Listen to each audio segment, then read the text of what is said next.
Greetings, classlings. So, from the readings this week, there are two concepts that really stood out to me. So, let's talk about them. The first one is it was from the Authentic Movement reading. And it was saying to transform, we must descend into the body. And it reminded me of that Carl Jung quote that we must go down in order to go up.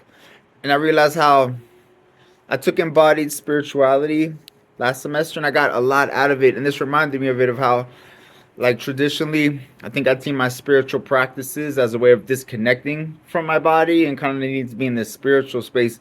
And I love the idea of using my body as a medium for spiritual practices. It's not so much something to an obstacle in the way, but it's one of those, the obstacle becomes the way. Through my body, I get to be embodied and reach higher planes of consciousness. And now one way that looks like is like I work out, I dance, I stretch, I move, I sing, and I combine them all in one go. And it becomes such a beautiful transcendental experience that supersedes any one of them. And for me, it almost becomes like a prayer and a ceremony. And I love it.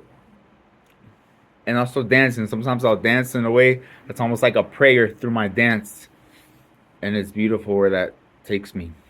Next, this one was from the Natalie Rogers book, and I really love the quote. Creativity is not a tool, it's a mystery that you enter an unfolding and opening process.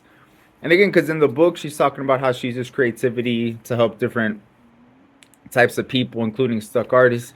And I love that idea because creativity is very much about going into the void, into the unknown. It requires courage, it requires eccentricity, it requires incubation periods. And I love how kind of she's saying here to the potential therapist, like, don't see it as a tool, see it as a almost like a perspective, a way of seeing. And in that seeing, who knows what's going to happen, but trust the process. Which reminds me of another cool reading from this week from another class, which is the process. The purpose is the process. So again, having faith in the process, no attachments to the outcome, really surrendering fully, giving faith to it, and knowing that it will unfold as thou willest to be. Ciao.